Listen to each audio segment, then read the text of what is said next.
Hello anime lovers, स्वागत है आपका वाइपर एनीमे एक्सप्लेन्ड चैनल पर। और आज हम देखेंगे अटैक ऑन टाइटन सीजन 4 के एपिसोड नंबर 5 को। अगर आपने पिछले 4 एपिसोड्स नहीं देखे हैं तो पहले उन्हें जरूर देख लीजिए, उनकी लिंक आपको डिस्क्रिप्शन में मिल जाएगी। तो चलिए जानते हैं आगे की कहानी को एपिसोड नंबर 5 के साथ, जिसका नाम है डिक्लेरेशन ऑफ वॉर। तो दोस्तों, एपिसोड 5 की शुरुआत एक फ्लैशबैक से होती है। बेर्थोल्ट कहता है कि मुझे बार बार यही सपना आ रहा है जिसमें उस माउंटेन वाले आदमी ने फांसी लगा ली थी। उसने पहले ही सोच रखा होगा कि वो मरने वाला है। फिर उसने हमें अपने गांव की कहानी क्यों सुनाई? राइनर कहता है कि पता नहीं, और शायद हमें कभी पता भी नहीं चलेगा। इसके बाद कहानी ठीक वहीं आती है जहां पिछला एपिसोड खत्म हुआ था। विली टाइबर का शो बस शुरू ही होने वाला है और फॉल को राइनर को अपने पुराने दोस्त से मिलवाने के लिए स्टेज के पीछे एक बेसमेंट में ले जाता है। और ये पुराना दोस्त कोई और नहीं बल्कि एरन है। एरन कहता है कि हमें बहुत सारी बातें करनी है, मुझे समझ भी नहीं आ रहा कि मैं शुरू कहां से करूं। वहीं राइनर को अभी भी यकीन नहीं हो रहा था कि एरन उसके सामने बैठा है। बैक स्टेज हम विली टाइबर को देखते हैं, जिसे बताया जाता है कि शो शुरू करने का समय हो गया है। हम विली के अंदर एक तरह का डर देख सकते हैं। उसे पता है कि आज कुछ भी हो सकता है। तभी यहाँ वही औरत कियोमी आती है।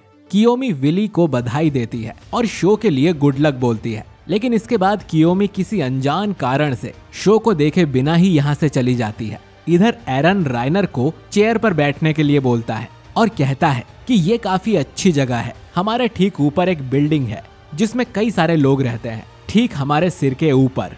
फॉल को नोटिस करता है कि एरन के हाथ में एक कट लगा हुआ है, जिस पर एरन कहता है कि ये तो बस एक खरोच है। दोस्तों, यहाँ बेसिकली एरन राइनर को धमका रहा है कि मैंने अपना हाथ ऑलरेडी काट लिया है, तो अगर राइनर ने कोई भी चालाकी करने की कोशिश की तो वो टाइटन में ट्रांसफॉर्म हो जाएगा और उनके ऊपर की बिल्डिंग के कई सारे मासूम लोग बेवजह मारे जाएंगे। राइनर उसकी बात मानकर बैठ जाता है। अब फॉल को कहता है कि अब मैं बाकियों के पास जाता हूँ, लेकिन एरन फॉल्को को यहीं रहकर इनकी सारी बातें सुनने को बोलता है और राइनर भी उसे कहता है कि जैसा ये कहता है वैसा करो। बाहर हम देखते हैं कि राइनर की मदर एनी के फादर के पास जाकर बैठती है। वो कहती है कि मुझे एनी का सुनकर बुरा लगा, लेकिन एनी का पिता बोलता है कि मेरी बेटी जिंदा है, उसने मुझे वादा किया था कि वो एक दिन जरूर लौटेगी। इधर कैप्टन मेगाथ सुरक्षा इंतजाम कर रहे थे। वो अपने सोल्जर से कहते हैं कि अगर उन्हें किसी पर छोटे से छोटा शक भी हुआ तो तुरंत उसे रिपोर्ट करे। इस फेस्टिवल में मार्ली आर्मी के सभी खास जनरल्स आए हुए थे। दुनिया भर के एम्बेसडर्स और बड़े बड़े न्यूज़पेपर्स के रिपोर्टर्स भी यहाँ आए हुए हैं। तभी एक मार्लियन सोल्जर टाइटन वॉरियर्स के पास आकर उनसे कहता है कि कैप्टन मेगाथ ने उन सभी वॉरियर्स को बुलाया है। बेसमेंट में राइनर एरन से पूछता है कि वो यहाँ क्या करने आया है, जिस पर एरन जवाब देता है कि मैं यहाँ वही करने आया हूँ जो तुमने पैराडाइस आइलैंड पर किया था। मैं बिल्कुल तुम्हारे जैसा हूँ राइनर, मेरे पास भी कोई चॉइस नहीं है। अब ये सुन राइनर की हालत खराब हो जाती है। एरन कहता है कि लगता है शो शुरू हो गया है, हमें सुनना चाहिए। इधर शो शुरू हो जाता है और विली टाइबर स्टेज पर आकर अपनी स्पीच देना शुरू करता है। करीब 100 साल पहले एल्डियन जाति ने पूरी दुनिया पर राज किया था अपनी टाइटन शक्ति का इस्तेमाल करके। तब से अब तक टाइटन्स ने अनगिनत मासूमों की जान ली है और कई जगह जनसंहार किया है। जब उनके दुश्मन खत्म हुए तो वो आपस में ही लड़ने लगे, जिससे शुरू हुई द ग्रेट टाइटन वॉर। इस वॉर में एक मार्लियन ने जीत की राह दिखाई। ये था हमारा हीरो हेलोस। इसने एल्डियन एम्पायर को एक दूसरे के खिलाफ भड़काया, जिससे उन्होंने एक दूसरे का खून कर दिया। फिर हेलोस ने टाइबर फैमिली के साथ मिलकर राजा फ्रिट्स को हराया, जो बाद में पैराडाइस आइलैंड पर भाग गया। लेकिन अभी भी राजा फ्रिट्स के पास फाउंडिंग टाइटन था और उसकी कोलोसल टाइटन की सेना तैयार थी दुनिया को कुचल देने के लिए। लेकिन सच ये है कि अभी तक ऐसा कुछ नहीं हुआ है। कुछ सालों पहले मार्ली देश ने उस आइलैंड के खिलाफ एक अभियान चलाया और 4 टाइटन वॉरियर्स को वहां भेजा फाउंडिंग टाइटन चुराने के लिए, पर उनका प्लान फेल हुआ और सिर्फ आर्मर टाइटन ही वापस जिंदा लौटा। मतलब पैराडाइस के डेविल्स अभी भी जिंदा हैं। ये सुन एरन राइनर से पूछता है कि क्या इसीलिए तुमने वॉल को तोड़ा था? तुम दुनिया को बचाने की कोशिश कर रहे थे। इधर वो मार्ली सोल्जर्स जीक को एक दूसरी दिशा में भेज देता है और पॉर्को और पीक को अपने साथ लेकर जाने लगता है। पीक कहती है कि ऐसा लगता है मैंने तुम्हें पहले भी कहीं देखा है, लेकिन वो सोल्जर कहता है कि मैं एल्डियन से बात नहीं करता। तभी पीक को अपनी पेंजर स्क्वाड दिखती है। ये वही लोग हैं जो कार्ड टाइटन के ऊपर से गन फायर्स करते हैं। पीक जाकर एक सोल्जर को गले लगा लेती है। पॉर्को बोलता है कि तुम आज कुछ ज्यादा खुश नहीं लग रही, जिस पर पीक कहती है कि वो लोग मेरे साथ मिलकर लड़ते हैं, मैं बस उनके साथ एक छोटा सा बॉन्ड बनाने की कोशिश कर रही थी। इसके बाद वो सोल्जर इन दोनों को एक रूम में ले जाता है और तभी एक रस्सी काट देता है और पॉर्को और पीक एक काफी गहरे गड्ढे में जा गिरते हैं, जिसका मतलब शायद ये सोल्जर भी एरन के साथ है। पर ये कौन है ये हमें अभी पता नहीं चलता। नीचे गिरने की वजह से इन दोनों के हाथ पैर टूट जाते हैं। ये गड्ढा इतना नैरो था कि ये यहाँ टाइटन भी नहीं बन सकते। अगर इन्होंने कोशिश भी की तो ये एक दूसरे को ही कुचल देंगे। इधर फॉल्को सोचता है कि राइनर इतने डरे हुए क्यों हैं? मिस्टर क्रूगर तो इनके पुराने दोस्त हैं, लेकिन कितने पुराने? कहीं क्रूगर पैराडिस आइलैंड से तो नहीं है? इधर विली कहता है कि जो कहानी मैंने आपको सुनाई वो आप लोग पहले से ही जानते हैं, लेकिन सच्चाई इससे अलग है और अब मैं वो मेमोरीज आपको बताऊंगा जो वॉर हैमर टाइटन से हमारी फैमिली को मिली है। पूरा सच पहली बार रिवील किया जाएगा। 100 साल पहले द ग्रेट टाइटन वॉर खत्म हुई थी, लेकिन उसे खत्म करने वाला ना तो हेलोस था और ना ही टाइबर फैमिली। जिस आदमी ने ये युद्ध खत्म कर दुनिया को बचाया था वो कोई और नहीं बल्कि राजा फ्रिट्स ही था। एल्डियन एम्पायर जो हिंसा कर रहा था उसके लिए राजा फ्रिट्स को बहुत बुरा लगा और जब उसे फाउंडिंग टाइटन की पावर मिली तो उसने टाइबर फैमिली के साथ एक प्लान बनाया और एक झूठा मार्लियन हीरो एस्टेब्लिश किया जो था हेलोस।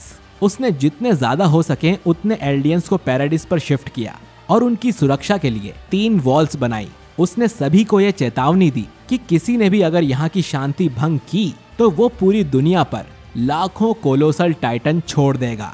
लेकिन वो ऐसा कुछ नहीं चाहता था। उसने प्रतिज्ञा ली कि युद्ध फिर से नहीं होगा और उसकी ये शपथ उसकी रॉयल फैमिली में पास होती गई। इसीलिए आज तक किसी भी आइलैंड के टाइटन ने दूसरे देशों पर हमला नहीं किया है। दूसरे शब्दों में कहूँ तो राजा फ्रिट्स ने ही इस दुनिया को बचाया हुआ है। वो बस शांति चाहता था। उसने ये भी कहा कि अगर किसी दिन मार्ली पावरफुल होकर फाउंडिंग टाइटन को हासिल करने के लिए पैराडिस आइलैंड पर हमला भी करता है तो मैं इसे स्वीकार कर लूंगा, क्योंकि उसके हिसाब से एल्डियंस ने जो पाप किए हैं उन्हें कभी उसकी माफी नहीं मिल सकती। तब तक मैं बस शांति से रहना चाहता हूँ। यही राजा फ्रिट्स के आखिरी शब्द थे।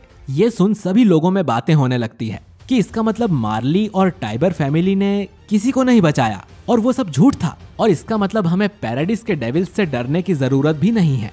इधर कैप्टन मेगाथ को खबर मिलती है कि सभी टाइटन वॉरियर्स गायब हैं और वो तुरंत उन्हें खोजने के लिए बैकअप भेजता है। विली अपनी स्पीच जारी रखते हुए बोलता है कि राजा फ्रिट्स ने अपनी फाउंडिंग पावर का यूज कर लाखों कोलोसल टाइटन से 3 वॉल्स बनाई जिनसे हमें अभी तक कोई खतरा नहीं था। लेकिन कुछ सालों पहले पैराडिस आइलैंड पर फाउंडिंग टाइटन किसी और ने चुरा लिया जो रॉयल ब्लड ना होने की वजह से किसी शपथ से नहीं बंधा हुआ है और दुनिया फिर से खतरे में आ गई है। इस बागी का नाम है एरन येगर। इधर एरन अपना पैर हील कर फॉल्को से माफी मांगता है उसका फायदा उठाने के लिए। फॉल्को कहता है कि तुमने मुझसे झूठ बोला, तुमने वो लेटर्स किसे भेजे? जिस पर एरन कहता है कि वो उसकी फैमिली के लिए नहीं थे बल्कि उसके साथियों के लिए थे।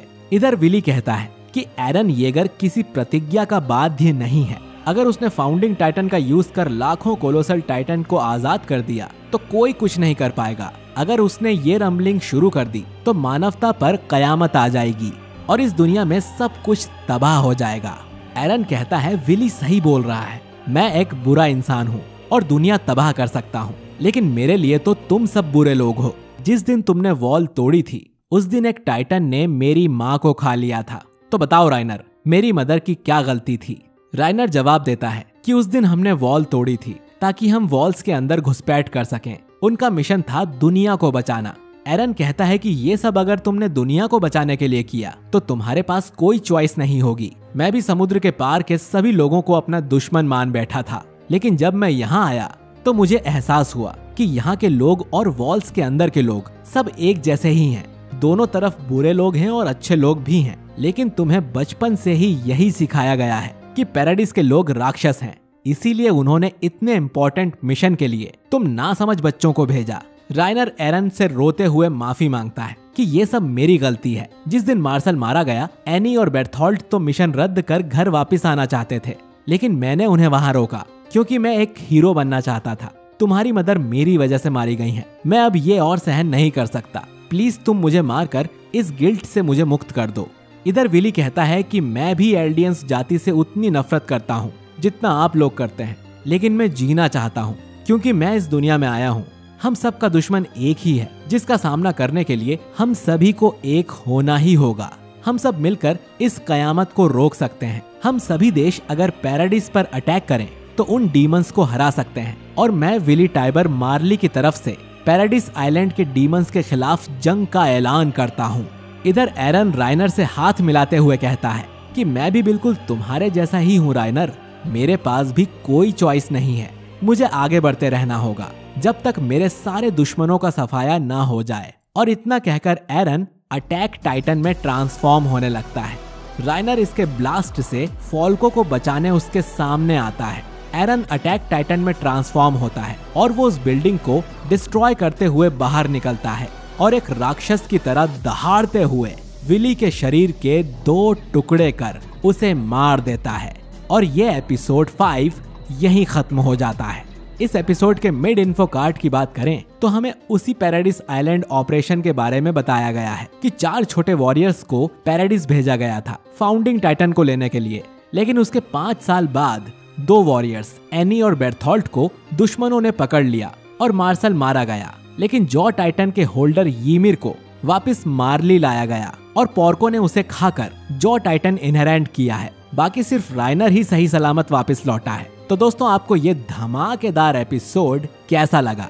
अगर आपको विली की मौत पर झटका लगा है तो अगले एपिसोड में इससे भी बड़े बड़े झटके लगने वाले हैं। अगले एपिसोड में एरन का सामना होगा द वॉर हैमर टाइटन से, जिसे सबसे ताकतवर टाइटन भी कहा जाता है। अगले एपिसोड में हमें पता चलेगा कि वॉर हैमर टाइटन आखिर है कौन, और ये भी कि एरन के साथ यहाँ कोई आया है या एरन अकेला ही पूरी मार्ली से लड़ने आ गया है। खैर, विली ने जंग का ऐलान किया और एरन ने जंग की शुरुआत कर दी। अब आगे क्या होता है जानने के लिए अगले एपिसोड को बिल्कुल भी मिस मत करना। वीडियो पसंद आया है तो इसे लाइक करिए और अपने दोस्तों से शेयर करिए। मैं मिलता हूँ आपसे बहुत जल्द अगले एपिसोड के साथ। शुक्रिया।